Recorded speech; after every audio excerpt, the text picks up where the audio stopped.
Problem 3. Problem 3.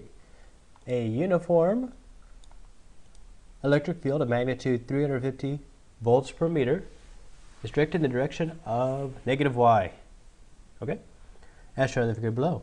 The coordinates A are this, and those at point B are that.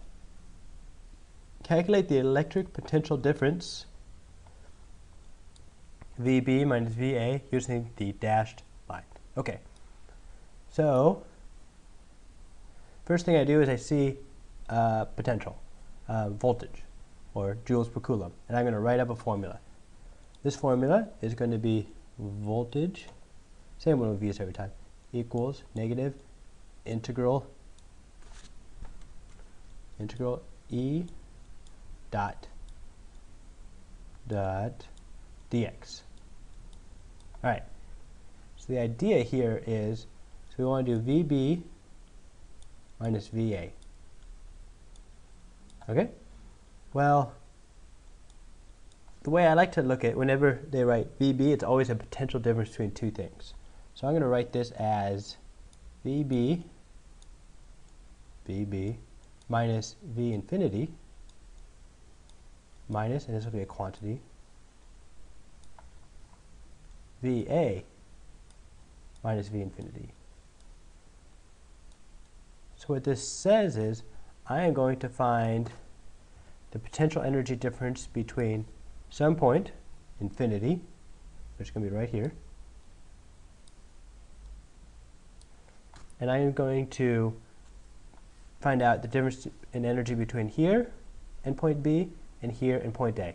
And I can take any path I want to get there. So the way I'm going to do this is I'm going to first find the difference between VA and VB.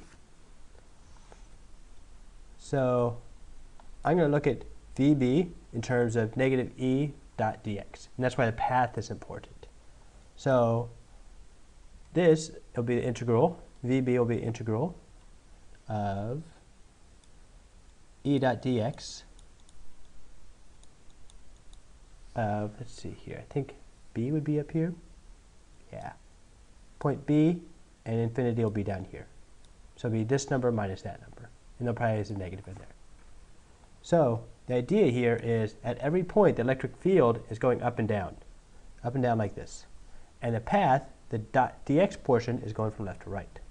So this dot right here, that means dot product. Dot product is, to find the value of dot product, is specifically cosine of theta.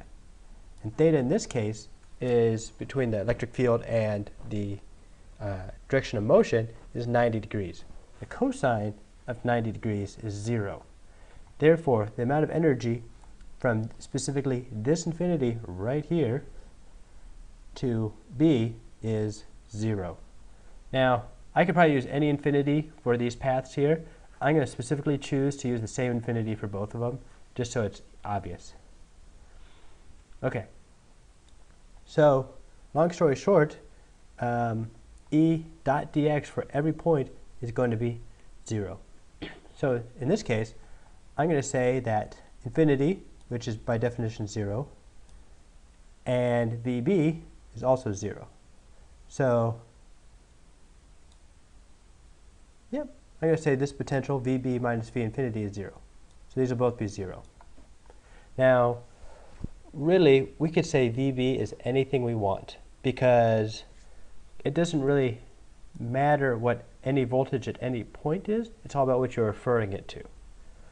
So if we'd chosen infinity to be higher, like infinity is up here and then we traveled this way and then went down to B, we'd get a different answer for VB here, but then we'd also get a different answer for VA, and the two would exactly offset each other. Our overall goal is to find VB minus VA, so we can choose VB however we want. Okay, so don't get too bogged down in the details. This is actually a fairly easy problem that I'm just making hard. All right, so now we're going to find VA minus V infinity. So this guy, V infinity, is pretty much by definition always 0. When you think of a point charge, the formula is KQ over R. And when R is infinity, the total voltage is going to be 0. And the same thing applies to any finite body. You're talking about like an infinite sphere or infinite rod. Then it gets confusing because you're talking about two infinities. But for the most part, the potential voltage at infinity is 0. Okay, so now for A. So for this one, we're going to break it up into two parts. The first part is we're going to travel from infinity going this direction until we get to here, and then we're going to travel down. So this integral right here is still going to be e dot dx. And that e dot dx is going to be 0, because again, we're going to be perpendicular. But this path right here is going to be exactly parallel.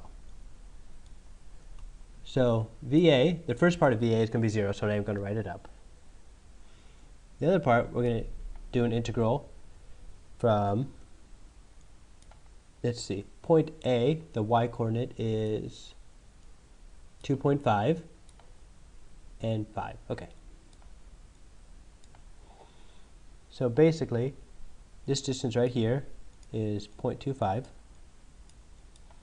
And this distance here is 0.5. So when you add them together, you're going to have a distance of 0.75. So when I write this in integral, I'll do negative 0.25. This will be positive 0.5. And there'll be an e. And there will be a dot dx. All right?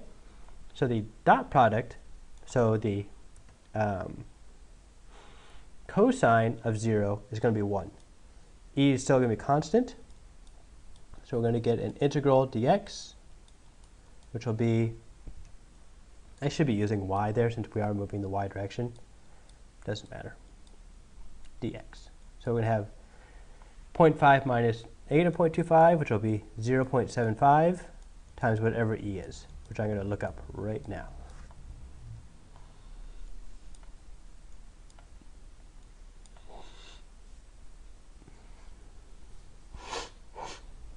All right, so 350. So we're going to do 350. Let's see, are they measuring those in millimeters? Meters. That's convenient. Unusually convenient. Come on, be 262.5. All right, so the answer is going to be 262.5. Now the real question is it positive or is it negative? All right, so let's look at this. A uniform electric field, negative y direction, and we're just looking for the potentials, the potential differences. Okay, so in potential differences, it implies that you have a positive test charge. So we say they're moving from A to B.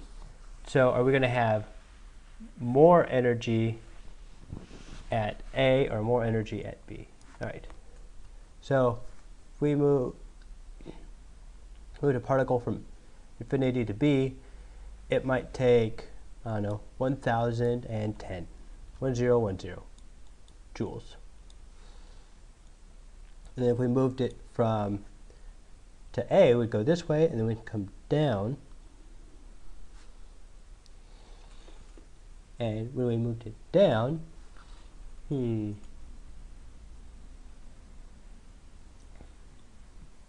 it would take, let's see, oh, I should have drawn, there we go. That way I can visualize the electric field. I'll draw the plates as if it was a parallel plate capacitor. There we go. Should have done that to start with. So now we're moving a positive towards the negative, towards the electric plates. So that would be easier. So that would take less energy. So that would be like maybe 1005 joules.